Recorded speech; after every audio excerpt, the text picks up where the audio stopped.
Well, it's become a narrative. Lamar Jackson, a playoff choker. And listen, what I like to do on this channel a lot of times is not just buy into the narratives. I like to just try to make my own opinions based on the information that I have. So just because a lot of people say, yep, Lamar, playoff choker, I'm not going to just buy into that. I'm going to look at the data myself, rewatch the games if I have to, and which I often do, and make my conclusion that way. My goal is to hopefully help create a narrative, not just parrot a narrative that's already out there. So is Lamar a playoff choker?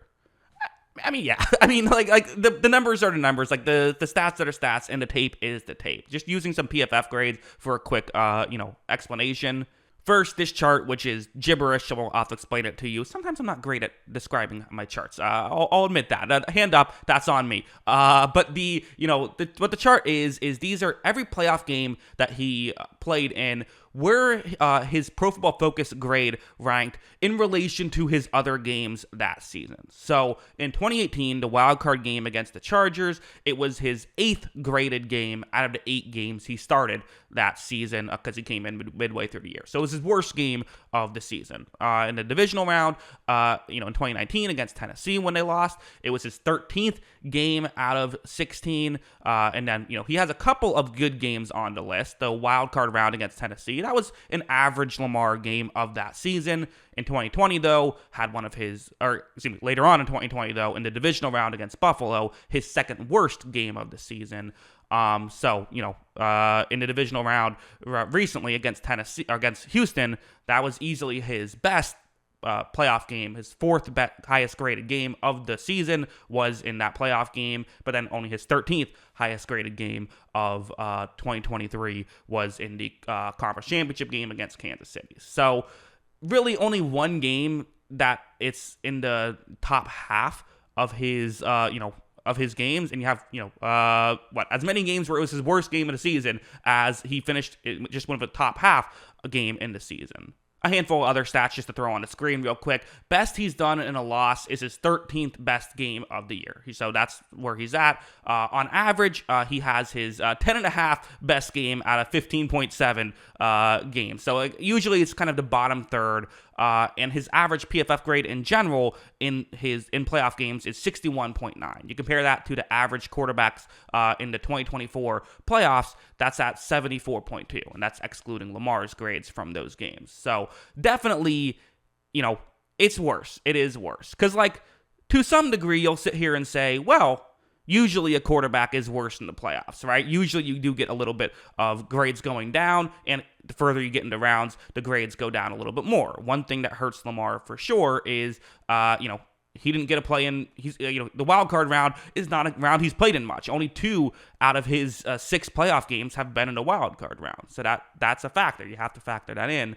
But still, even with all the factors in, the PFF grades are worse. Does that mean he's worse? Well, gotta watch the tape. I decided to watch the tape and have some theories as to what it could be. Because again, I think we have to also bring up an important detail here, which is people will love to say, oh, he's a playoff choker. He just chokes in the playoffs. Well, does he? Is it possible that it's not necessarily that he just can't handle the pressure, or for some reason in the playoffs, he's not as good, or is there actual reasons for it? And there's a couple of theories that I thought of. One theory is going to be this, where it's so this situation against the Kansas City Chiefs, you see that it's a zone coverage play, and you see Isaiah Likely's, route on this one. I think we all might remember this play. It wasn't too long ago. You see Lamar takes the snap. Usually the way this works is, I've highlighted the safety here. Usually you hope the safety moves in because the only eligible receiver on that side of the field isn't running further deep. Likely can get open in the back of the end zone. That's how you hope this play works. But you also see he hasn't moved in. The play isn't working. Lamar is going to look elsewhere, but then when he looks towards Likely, he fires it immediately. And I'm not sure why, because there's 3 Kansas City players in the area. And honestly, multiple guys probably have a better chance of catching this ball before it gets to Likely. That pass is going to get intercepted, and it just made me wonder a little bit with this Lamar play is it possible that, it was a narrative for a while, Lamar can't play from behind? And again, narratives become narratives, it is what it is, but there might be some truth to that as well, right? If you're a quarterback who part of your game is running the football, when that gets taken out of the game, it just makes sense that you might not be as good. Is that what happens in the playoffs, is he finds himself down early on, and then that's what causes some struggles? Well, maybe. If you look at the 4 playoff losses where he didn't perform particularly well in any of these, you have the, wild card game against the Chargers where they were down 12-0 at the half. You had the divisional round against the Titans where they were down 14-0 very early on. Titans got up to that hot start and kind of just held on from there a little bit. We were still able to score, of course, but that's kind of what happened in that game. In 2020, that one, not so much. It was a one-score game up until Lamar's pick six with about 2 minutes left in the third. That made it 17-3, so I wouldn't really include that one. And against the Chiefs, they were down 17-7 at the half. So, you could look at that 2 different ways. You could sit here and say, well, yeah, that probably was a factor, right? In the second half of a lot of these games, he's having to throw all the time. Usually his grade goes down a little bit. That's probably a factor. At the same time, in 2 of these, there's a 0 on the other end, right? Down 12-0 at the half. Well, okay, you weren't doing well to start the game either.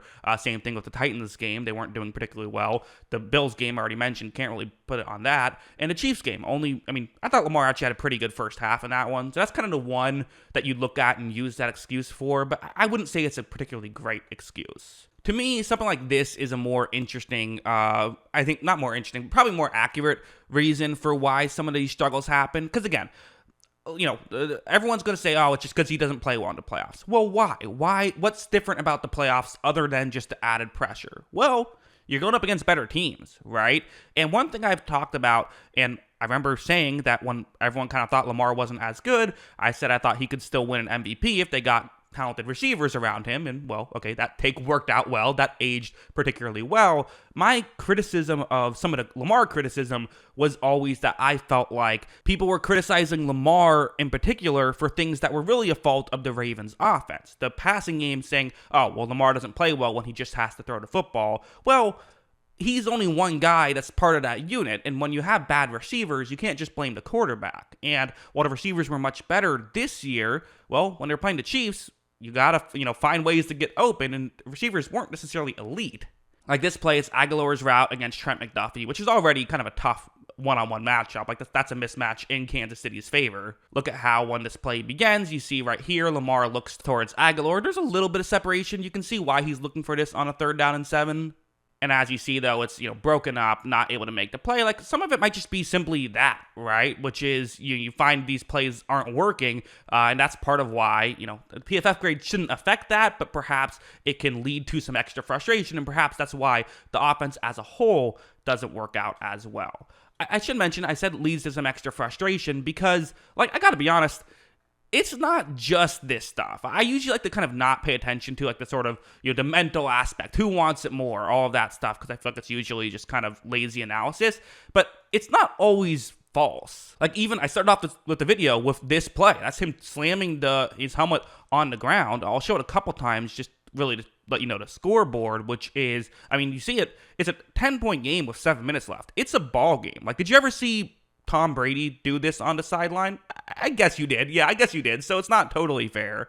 But it is possible that, he's someone who's used to being able to dominate, and when he's not dominating, he maybe has gotten frustrated at times and made mistakes and thrown the ball into triple coverage when he shouldn't have. Or just things like this, where you see him just miss a screen pass, and he missed some throws in that game, and maybe it's one of those things where you're getting frustrated, it's not working as well, you miss a throw, and then instead of what you typically do in a regular game is, missed throws happen, let's get them next time. You're not now what's going on? And now I have to, really make the next one. You put more pressure on yourself to make the next one, and you sort of get the yips. That is something that is a real thing. It does happen. And just because it's often, used as sometimes lazy analysis doesn't mean it can't also be accurate analysis sometimes. I think these are all factors. So what have we learned from here? I guess where do we go from this? How do we put a conclusion on this video? If you're the Ravens, what do? You get more receivers. That's the simple thing. That's what you can fix. And hopefully you also, I think, kind of mentally try to maybe have a conversation with Lamar if you're John Harbaugh and say, listen,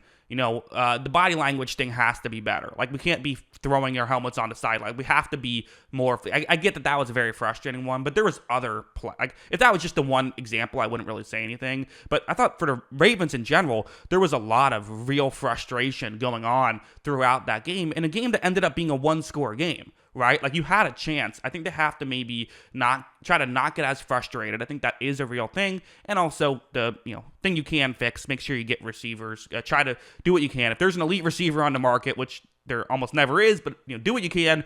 Keep drafting guys. Not to say that the receiving core is bad. I think they could use like an elite guy though, so do what you can to try and find that. But yeah, those are kind of all my thoughts on all of this. What do you think? Let me know in the comments below. Always love hearing from you. And of course, as always, thanks for watching.